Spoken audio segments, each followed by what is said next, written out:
Hoy nos acompaña Diana Rodríguez, actual secretaria de la Mujer de la Alcaldía de Bogotá. Y queríamos hablar contigo, Diana, en el contexto pues, de la crisis de la pandemia. Uno de los efectos tristes de esta situación es que si bien los indicadores de homicidio y de violencia general en las ciudades han disminuido, hay reportes de aumento de violencia intrafamiliar. Entonces quería que nos contaras pues cuáles son los datos o la situación que lleva analizando la Secretaría y cuáles son las estrategias para abordar esto. Hola María Alejandra, muchas gracias por esta invitación. Sí, definitivamente esa es la situación. La situación es que los reportes de violencia intrafamiliar, sobre todo de violencia reportada por las mujeres, han aumentado. ¿Por qué digo reportes? Porque eso justamente es uno de los puntos más interesantes y que requiere la mayor atención por parte de la administración y un trabajo articulado.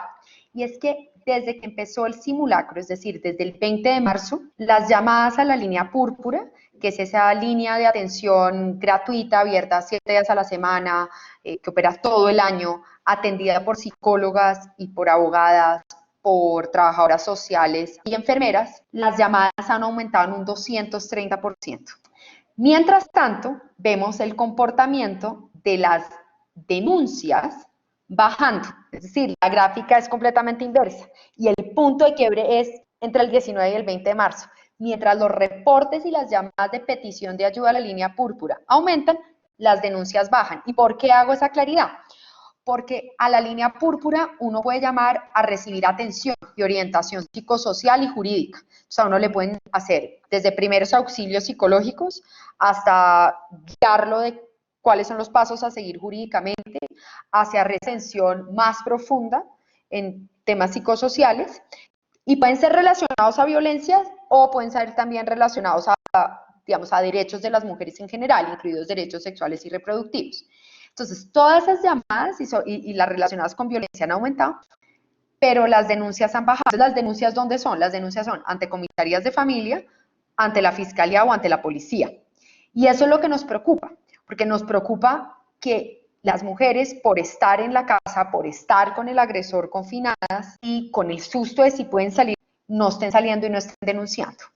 Entonces, justamente hemos hecho dos cosas. Uno es que hemos fortalecido la línea púrpura, o sea, estamos contratando más abogadas, más psicólogas, o sea, más profesionales, para poder dar mayor atención, porque hoy nuestra efectividad es entre el 35 y el 42%. Y el 35 al 42% significa que de las llamadas que atendemos, de las llamadas que recibimos, o sea, que contestamos en tiempo real, o de las llamadas que devolvemos, porque también devolvemos llamadas si nos dejan razón, solo alcanzamos a atender entre 35 y 42 de cada 100 llamadas. Entonces eso nos da porque estamos dejando otras por fuera que pueden ser casos pues muy serios. Entonces, por un lado, estamos aumentando las profesionales que están atendiendo la línea púrpura y que están atendiendo el chat púrpura, porque eso es otro fenómeno interesante, y es como las mujeres están confinadas con su agresor, pues muchas veces no pueden hablar, no pueden llamar, porque ya no tienen esos espacios de salir a trabajar o de salir a dar una vuelta en los que llamaban y reportaban. Entonces, el chat también ha crecido en un 200%.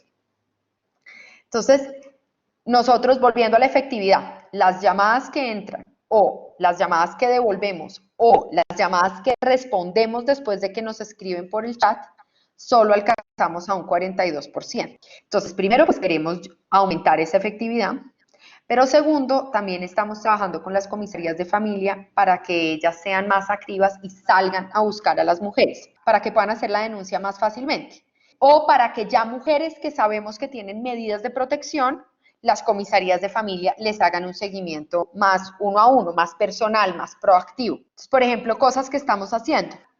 Cuando una mujer tiene una medida de protección, medicina legal evalúa el riesgo y dice en qué riesgo está, ¿no? Y es el riesgo pues, de morir, de un feminicidio.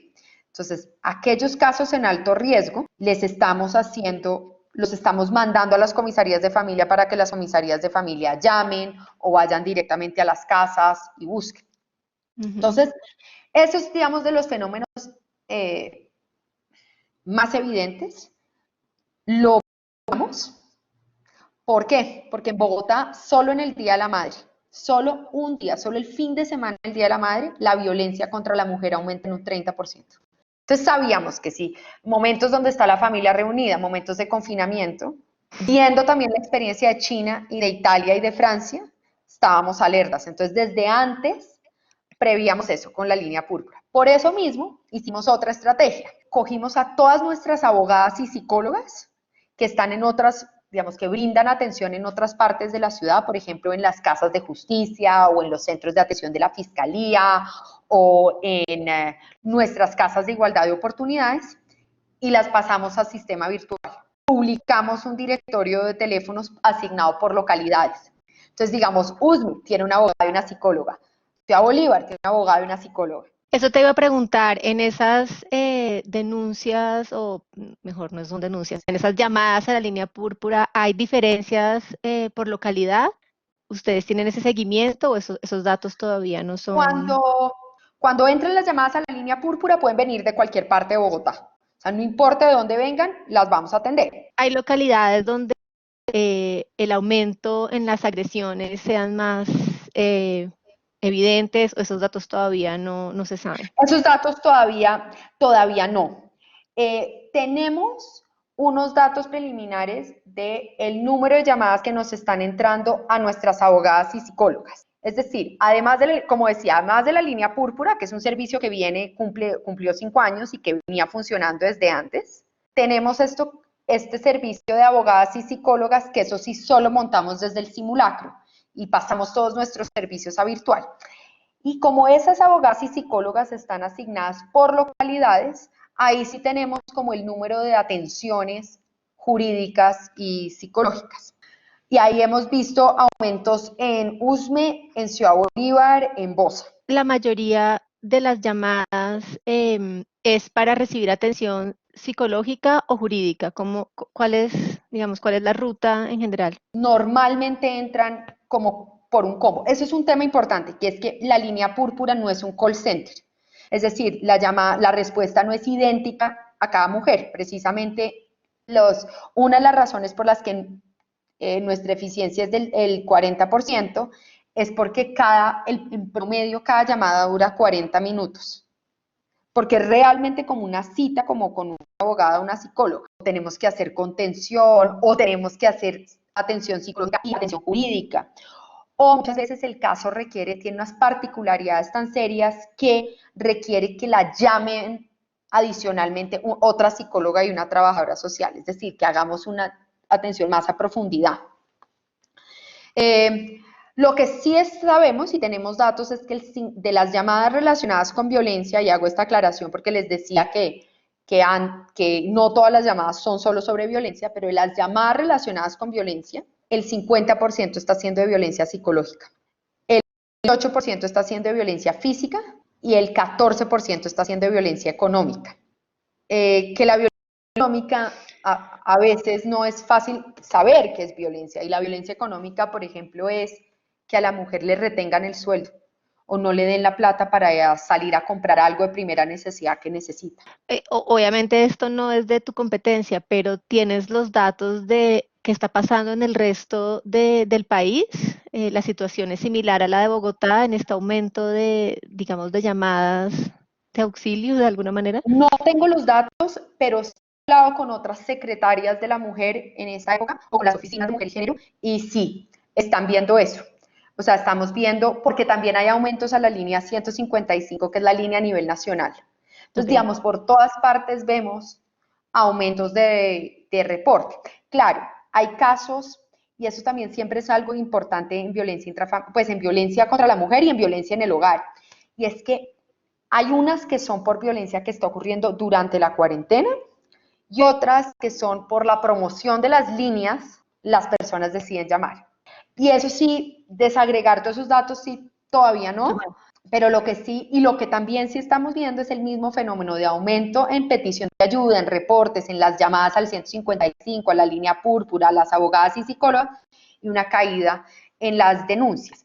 Estamos esperando realmente que con un nuevo programa que montaron las comisarías de familia en Bogotá, a la cual uno puede tanto llamar a los comisarios directamente para pedir las medidas de protección por teléfono, como acercarse a las comisarías de familia, inclusive porque hay dos que están operando 24 horas.